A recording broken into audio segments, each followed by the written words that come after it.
వీడికి G bulb బాగా పెరిగిందిరా. ఎంతమందికి రీసెంట్ నాన్ విష్ గారు పెట్టిన వీడియోలో చూసినప్పుడు ఇలా అనిపించిందో ఒకసారి కింద కామెంట్ చేసి చెప్పండి. వాడు రీసెంట్గా పెట్టిన వీడియోలు మీరు అందరూ చూసే ఉంటారు ఇన్స్టాగ్రామ్లో.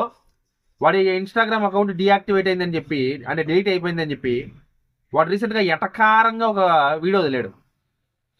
ఏదో ఒక చేయి పోతే ఇంకో చేత్తో కాళ్ళతో నడుచుకుంటూ వెళ్ళిపోతాను, ఇంకో చేయి తీసేస్తే పాక్కుంటూ పోతాను, తేక్కుంటూ పోతానని చెప్పి వాడన్న మాటలు విన్న తర్వాత వాడికి కాళ్ళు చేతులు కాదండి, అది కట్ చేయాలి. అప్పుడు కానీ బుద్ధి రాదు ఎవరికి. అది కట్ చేస్తే కానీ బుద్ధి రాదు నా కొడుకుడి.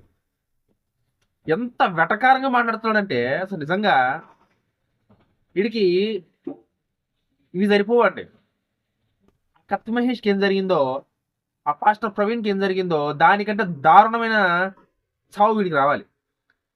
అప్పుడు కానీ మిగతా వెధవలకు బుద్ధి రాదు. వాడు మన సీతమ్మ వారిని అనింద మాటలే తప్పు, ద్రౌపదీదేవిని అన్న మాటలు తప్పు. దానికి వాడు క్షమాపణ చెప్పడం మానేసి ఇన్స్టాగ్రామ్ అకౌంట్ డీయాక్టివేట్ అయిందని చెప్పి అందరూ నవ్వుకుంటారని చెప్పి బయటకు వచ్చి వెటకారంగా వీడియో చేస్తూ పెట్టాడంటే వాడికి ఎంత బలుపు పెరిగింది. వాడికి పోవాల్సింది ఇన్స్టాగ్రామ్ అకౌంట్లు, ఆ అకౌంట్లు ఈ అకౌంట్లు కాదు, వాడి మెయిన్ అకౌంట్ క్లోజ్ చేయాలి. అంటే మెయిన్ అకౌంట్ క్లోజ్ చేసి పంపించాలి వాడిని, అంతే. అప్పుడు కానీ బుద్ధి రాదు మిగతా వాళ్ళకి.